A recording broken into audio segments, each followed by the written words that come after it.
between the bug and the box. The Volkswagen Squareback sedan. I kind of see it as an artwork in and of itself. It's like a piece of automotive history, and I think that I love the fact that it kind of contributes a little bit to my own style or identity.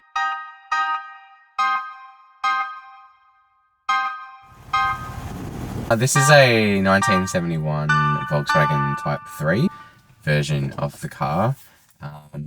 It's the facelifted model, so the original Type 3 ran from, I think it was roughly 65 to 70, and then the facelift came in with some slight tweaks to the styling.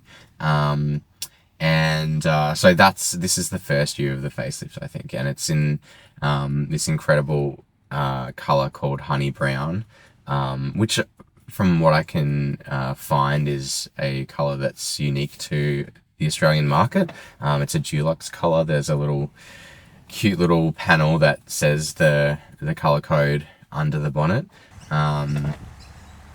Yeah, I've had the car for about 2.5 years so far, and it's been such a joy to own and drive. It's had pretty much nothing go wrong with it up until recently, yeah, it's been a fantastic way to kind of meet people and make new friends who love cars as well, and also just kind of live out my childhood dream of having a classic car. I have liked Type 3s since I was a teenager, or maybe even younger. I don't really, I never really knew anyone who had one. There was a few that were around the neighborhood when I was a kid. I remember there being a light blue Type 3 Squareback that I thought was really cool. I always thought that it kind of looked like a sexier, mature version of a Beetle, because they have the similar chrome round headlights. But I always thought the Beetle kind of looked a little bit comical, which obviously it does. But yeah, I just thought that the Type 3 looked a little bit more like a proper car. And that's always been something that appealed to me. Cars that look like just cars. I think that I really like the facelift particularly, because when you look out over the bonnet, the way that the bonnet has been restyled, it gives the center of the bonnet has a real point to it, which you'll notice in the shots. It's quite a distinctive look, and that's always really appealed to me. And I think generally I'm a fan of design that is understated but refined. It's quite simple. The lines are quite refined, and it's not overly styled. For example, the silhouette or the side profile of the car, there's very few kind of creases, and they all extend from one end of the car to the other, in a really simple manner. And I also really like the fact that the notchback, the fastback, and the squareback, which are the three different types, body styles that you could get, are all basically the same, with the exception of the rear, which I think is just really cool. I also really like the fact that the color of the car comes into like the door sills and the dashboard, and so it kind of, yeah, you get to see the metal and the old paint from, when it was original.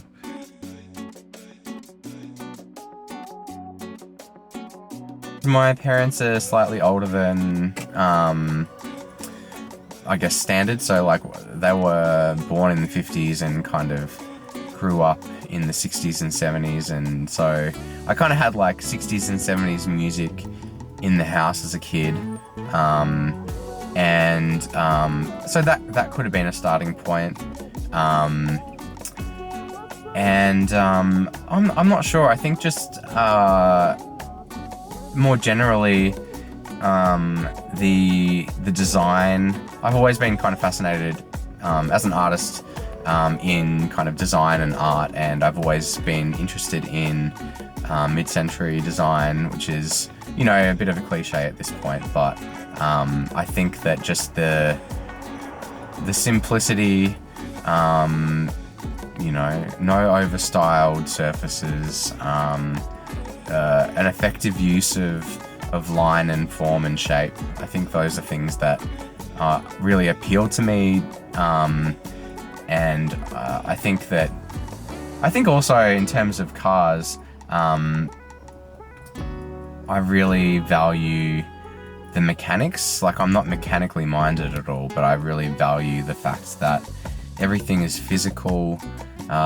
This car actually does have a computer in the engine, but it's a very, very old form of a computer. But nothing is digital. You can, I don't know if the audio will pick it up, but you can hear the analog clock ticking when you're sitting in the car when it's turned off.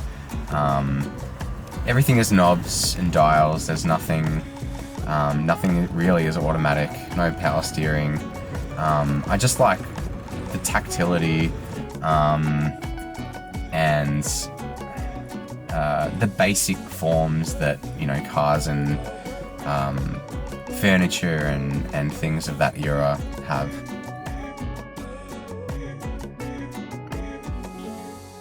So the car's name is Wolfgang Honigbraun, which is based on the color of the car, which is honey brown. And so honey in German is Honig, and brown is Braun, so hence Honigbraun. And Wolfgang I chose because Volkswagens were made in, or came from, Wolfsburg. The logo, the badge on the steering wheel and also on the gear knob that I have on the car feature the Wolfsburg crest, which is the town crest, and it is a little castle with waves in front of it and then a wolf above it, which I think is really cute. So hence the name. I was told by the owner that he'd had it for a few years. He had bought it from someone that he knew in a Volkswagen group in Bendigo, and so I bought the car in Bendigo. And the owner prior to the guy I bought it off had the upholstery redone, so it's basically brand new, and also the carpets are all new as well. The guy that he had bought it from had redone the seats and everything and the door cards, and then just kind of decided not to go any further with it. So when he bought it, it was all apart, and he put it back together. And then since I've had it, I've added a Bluetooth stereo, but it's designed to look retro and of the time. I've added spotlights because the headlights are pretty dim, so the first few times I drove it at night, it was a bit hairy because basically doesn't light up anything. And that's pretty much all I've done. Just little bits here and there to maintain it, like fixing little rust spots, changing the window scrapers, which were completely shot, some new seals around windows where there were pretty bad leaks. But it's been nice to find that there hasn't been too much rust in the car. Probably my favorite experience with the car so far has been just driving around Melbourne and seeing the joy that it brings to people. When I bought this car, it was purely something that I wanted for myself, and I didn't really think about how other people would respond to it at all. And not a day goes by when I'm driving the car that I don't get a smile or a thumbs up from a kid or, and someone who grew up, and that was their family car in the 70s, or they had a family member who had one, or they had one. Actually, one thing that was really cool, the guy who lives across the street from me, he saw me washing the car one day, and he came out, and he must be maybe like in his 80s, I think. And he was telling me how he used to build Type 3s in the Volkswagen factory in Clayton. And so it's possible that he built this very car. And so, yeah, he came out and had a bit of a chat about it. But that was a nice little moment of synchronicity. But yeah, whenever I'm out washing the car, people stop and have a chat about it. And it's a nice way to connect with people and, I guess, think about how cars have such a big place in our memories, even if we're not, a car enthusiast. They have a really big place in people's lives.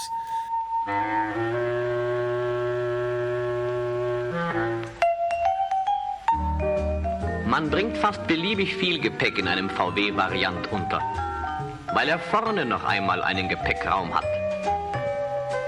Man muss nur dran denken.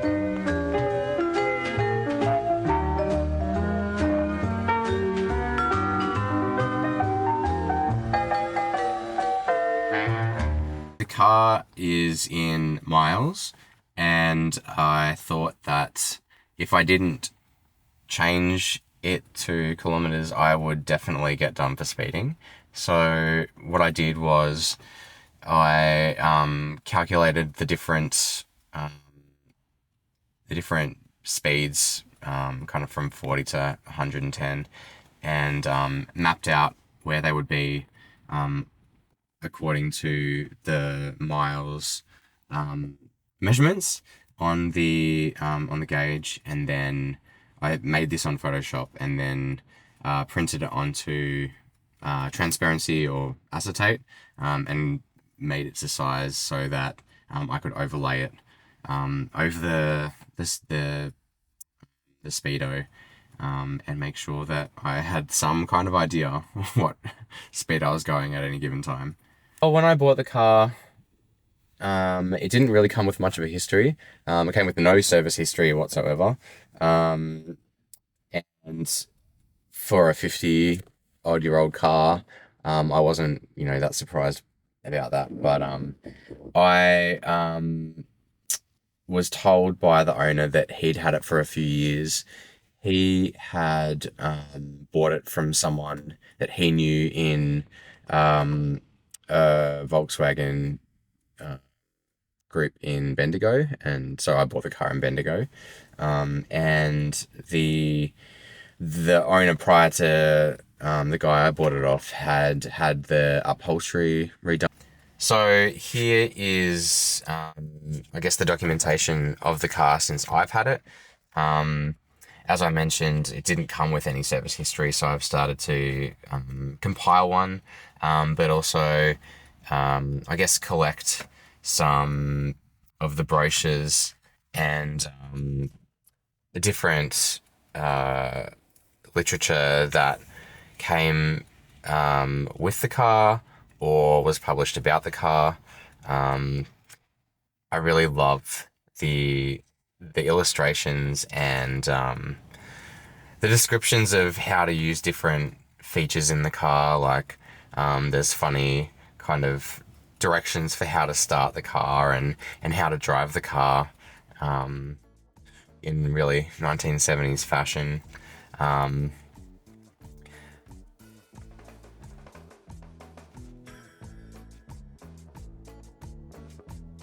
I also got given an original service record book from the guy who services the car, which is really, really fantastic. And as you can see, he started to fill it out with the first service. It's got that beautiful 70s print.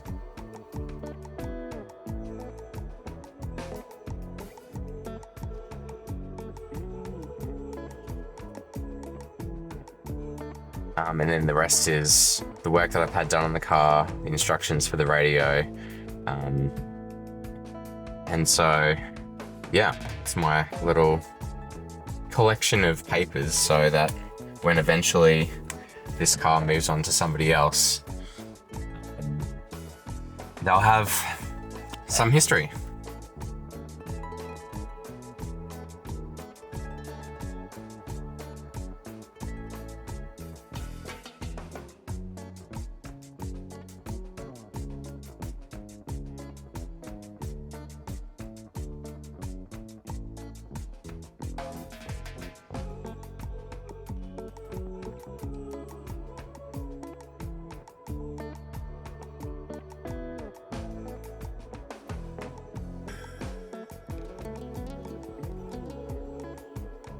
I have a few funny stories. When I first got the car, and I was driving it around unregistered with a permit to get, work done on it to get it registered. I'd probably had it for about a week, and I was driving it home, and I noticed as I had started driving, there was some kind of scraping noise. The best thing I can think of comparing it to, it kind of sounded like there was something metal in an empty washing machine going around and around. And so I pulled over and I had a look and I couldn't see anything. I thought maybe someone was dragging under the car, and there was nothing. So this was Kingsway in the city. I pulled off. So then to get back onto Kingsway, I just needed to do a U-turn. So I chucked a Yui on this side street. And as I did the U-turn, my back wheel fell off. So I was just kind of stranded mid U-turn in the middle of this side street off Kingsway. And what had happened was the wheel bolt screws were completely shot. And so as in the screw holes, and the nuts had worked their way off gradually. So the wheel fell off, and the car was unregistered, so I couldn't get RACV or anyone to help me. And it was right outside BMW Melbourne. I went in and I begged them to help me to reattach the wheel so I could get home. And they eventually did. Someone at BMW Melbourne took pity on me, and got the wheel back on. And yeah, so that was one of the first jobs that happened on the car. All the bolt holes were re-machined, so that will never happen again. Another funny story was more recently when I had a few things that were going a little bit wrong with the car. So I had the battery wasn't charging properly. The battery was a bit old, I think, and so it was kind of starting unreliably, and at the same time I had snapped the handbrake cable. Which may seem like completely separate things that probably wouldn't, matter and occur, have any relationship with each other. Then I had driven around the corner to get something and came back, and come into my driveway, which is on a really steep hill to go under the building, and I realized that I had forgotten that the garage door remote wasn't working. There'd just been an upgrade, and I hadn't programmed the door, and I didn't have a handbrake, so I couldn't stop the car, and I couldn't turn the car off because I thought if I did, I probably wouldn't be able to turn it back on again. So I panicked, and I basically had to let the car gently roll into the concrete wall, because I was stuck there. I couldn't I couldn't open the door. I couldn't stop the car. I couldn't start the car. I couldn't put the handbrake on. So I really got myself in a jam. And luckily someone towed me out. But that was it's funny now. It wasn't funny at the time. It was very stressful. I guess the only other thing that is kind of humorous is that my dogs both love this car. One of my dogs is a Westie. She's been, since we got her, reliably car sick. And since we've got this car, she hasn't been sick in it once. They love this car. They sit in the back seat, and with the front windows down, because the side windows don't go down, they kind of just like stick their little heads through the crack in between the pillar and the seat and get the wind ruffling in their hair. Yeah, they really like it in here. So this car was promoted at the time as having more luggage space than much larger cars, specifically in America, cars like, big Cadillacs and things like that had an enormous boot. And the reason for that is that the engine of this car is flat. It's sometimes referred to as a pancake engine. So it's similar to the engine that was in the Beetle, but they re-engineered it to be flat. And the engine is below the boot in the station wagon area. So you have the whole space of the station wagon, and then you also have the space of the front. So we now call it a frunk, but like the front boot is pretty large. So you can fit a lot in there. You can fit a lot in the back. If I put the back seat down, this seat folds forward. I can fit my push bike in here without taking the wheel off, which is amazing. I've used this car to move many things. I've picked up dirt for the garden, like in bags, not just dirt, but I've deinstalled exhibitions and had the car full of artwork, and there's been many times where I've used it as a real station wagon, and it's super functional. It's great having a classic car that you can actually use for its original purpose.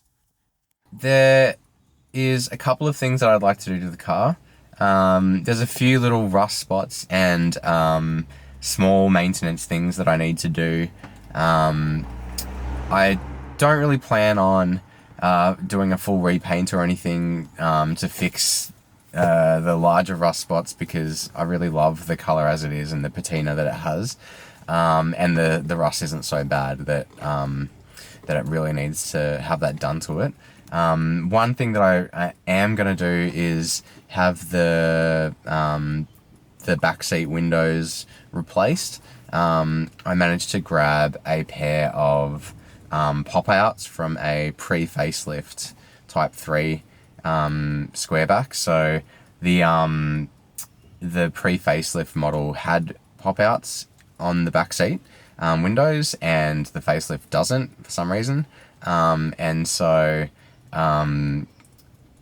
they'll look really cool, and it'll be a nice little feature. But also the car gets really hot, even when it's only, maybe 23 degrees if the sun is out. Having the engine in the back means that the heat kind of builds up in the back of the car. When it gets to like 30 degrees, it can be quite unpleasant. So I'm hoping that adding pop-outs to the back windows will help to have a little bit more airflow, and some of that hot air can escape, and a little bit more air for the dogs in the back seat as well. I think the car is more or less like I want it to be. I've thought about putting blinds on the back, but I feel like it's maybe a bit of a cliche, like lots of Squarebacks have that. I think that it's pretty close to how I want it. So the only other things that I'll do are probably just minor fixes here and there as they come up. which, old cars will always have things that need to get fixed. Other future plans would be just taking the car to more shows and on drives, such as with the Fine Driving Club. And yeah, I think future plans, the real big future plans, are probably adding more cars to the collection rather than doing much more with this one. So yeah. In an ideal world, I would have one of each variant. So I would have a squareback, a fastback, and a notchback. That is probably unlikely to happen in the near future. The next car that I definitely want to buy is a Mercedes W114. I really, really love the, I guess once again, similar things to this car. Really simple lines, a bit of chrome, understated but classy style, and yeah, just like, once again, that kind of 60s, 70s era is something that really I absolutely love. So that's the next car that I'm really hankering after. I don't think I really have to apply any of my creative flair to the car. I feel like the car itself is, the car has all the flair that I could possibly want. It's an amazing color. It's got chrome. It has white walls. I kind of see it as an artwork in and of itself.